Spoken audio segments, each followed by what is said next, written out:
a long odyssey, as you guys well know, and not easy, but I'm lucky to have the support of not only the players, but Bob and Joe. Everybody's constantly, so supportive, and, I'm looking forward to the season. I'm excited.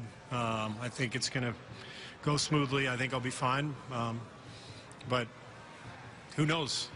We're all, as Vin Scully once said, we're all day to day. So.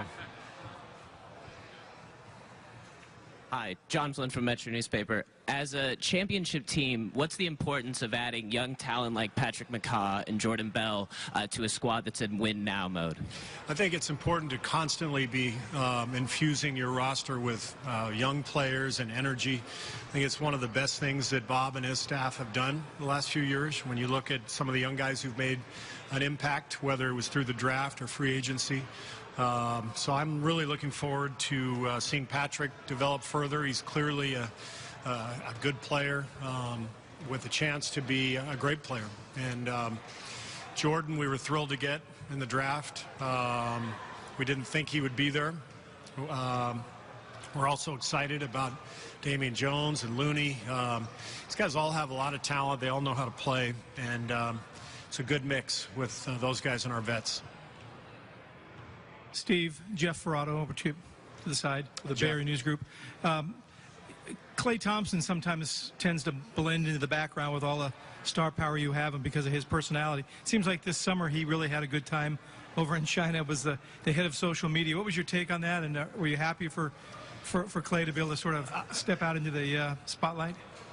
If I could do it all over again, I would be Klay. I mean that. I want to be Klay. He's got it figured out. Just wants to play hoop and have fun and play with his dog. The most low-maintenance guy on earth. Hi, Steve. Mark Medina, Mercury News. When you and the rest of the players meet about the White House potential visit, what are the variables that you and the players are ultimately going to be weighing with that decision? Yeah, I think the biggest thing is, we haven't had a chance to be together in the summer. Everybody gets scattered, and so it's just important for everybody to express their views, not only players, but coaches and management and ownership, and we haven't had that opportunity. So it's not anything we've really given a ton of thought to, but we will meet over the next couple of days and decide what we want to do. Over here, Daniel LaRue, The Athletic. Last year, Ian Clark worked his way into a pretty stable role in that second unit, shooting the ball and handling it when he needed to, but now he's on New Orleans. What are you looking for in that role if you continue it, and kind of who are you looking at to potentially fill it? We want shooting and scoring in that role. We've got a lot of possibilities. Nick Young, we obviously signed to fill in that spot. I think Nick and Patrick McCaw, Sean Livingston, Andre, you're going to see all four of them off the bench. But one of the keys to this season is for our players to accept the fact that not every night is going to be their night. Some nights are going to be better than others. It's one of the hallmarks of our team the last few years that guys sacrifice for the chance to win a championship. And it's a good trade-off, but it's a difficult one, just human nature-wise. Everybody wants to play. But our players understand that. That's part of the deal when they come here, and the payoff is tremendous.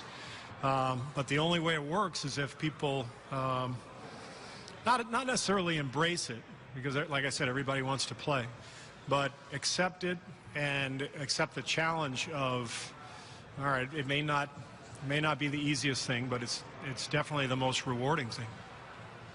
Connor, front row. Connor Letourneau, San Francisco Chronicle. Steve, what do you think of how Kevin Durant handled his Twitter incident, and have you gotten the chance to talk to him about that? I talked to KD about it yesterday. And it's not a big deal. It's not anything that we're concerned about. He apologized. I told him a story about something that happened to me in my career that was very embarrassing. The fact is, we live in a fishbowl, and we are all expected to be, in this profession, to be glib and outspoken, and then all of a sudden, you can get yourself in trouble unless you just want to completely clam up. It's never been more difficult to be a professional athlete and be in the spotlight than today with social media. And it's tricky. It's a tricky position to be in. But he knows he made a mistake. He was embarrassed about it. As I told him, I've said a lot of things over my life that I've been embarrassed about. It's part of being a human being, but especially when you're in the spotlight day after day. So it's not anything that concerns us. We just move on, and not a big deal. Second row. Katie Baker from The Ringer. You mentioned Nick Young earlier. I'm curious, when you met with him this summer, what was your kind of message to him, or the plan you had in mind with him? And I'm also wondering whether the successful season JaVale McGee had last year is any sort of blueprint for incorporating a player like Nick. So I had lunch with Nick in L.A. Happened to bring Kevin Durant and Draymond Green along, which helped in the sell. Our message to Nick was, you're perfect for us. You can shoot, you're 6'7", you can guard multiple spots. He was much better defensively last year than he's ever been. People may not have recognized it because he was playing on a team that didn't make the playoffs, so people weren't paying too close attention. But he has the potential to fit in beautifully with us, and we have the idea of winning a championship to offer to him. He's been a really good player in his career, but he's played on a lot of bad teams, frankly. And so I think the appeal to Nick was to come play with this group of players. He's a great fit. We got a lot of people, and I explained to Nick that the numbers are probably going to be different, but over the course of the season, between injuries, resting guys, he's going to get his chance to play. And he fits in beautifully with all the playmakers we have. He's one of the best spot-up shooters in the league. He can also create his own shot. So we're really excited to have him, and I think he's going to be in a great spot. Tim and two more. Tim Calcon, The Athletic.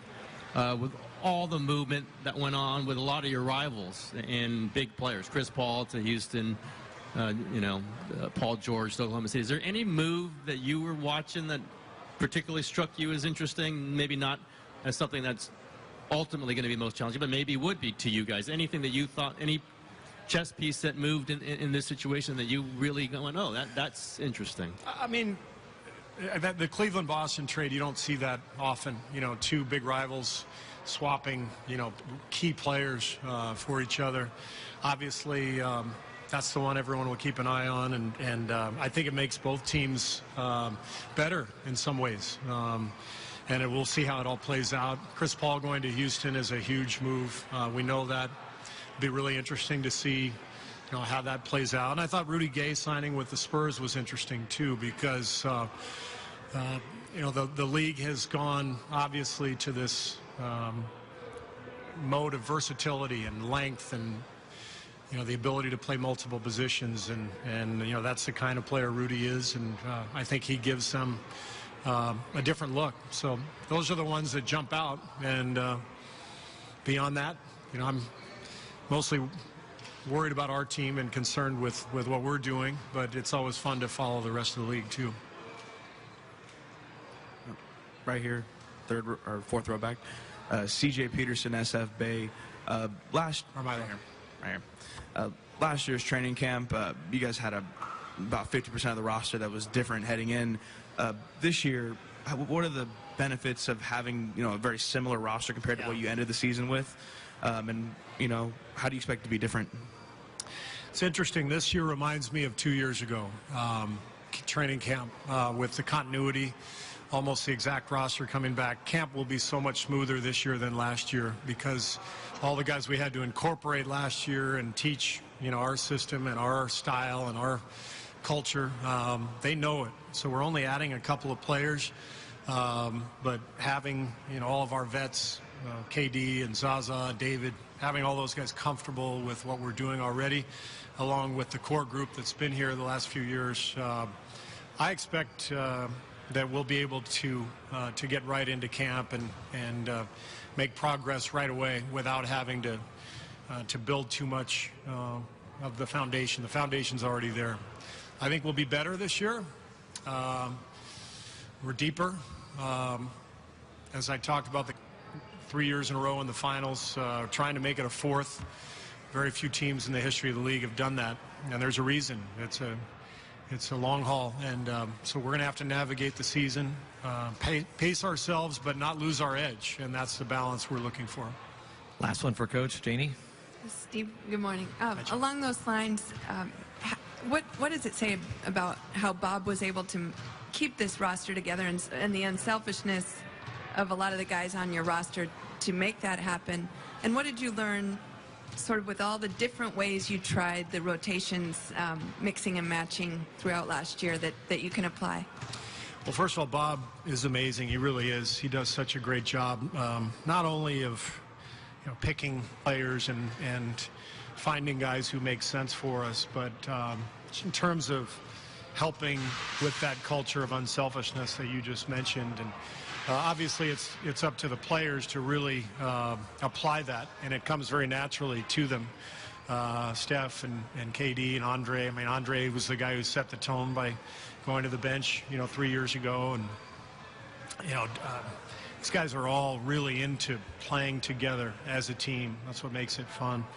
And what I've learned is that, first of all, I'm really lucky because I've got a bunch of playmakers. I got a bunch of versatility to play with. So a lot of the things that we try, it's not that far-fetched, right? I mean, we can plug a lot of guys into different spots because they plug a lot of holes. And so the interesting thing this year will be, we got a lot of mouths to feed.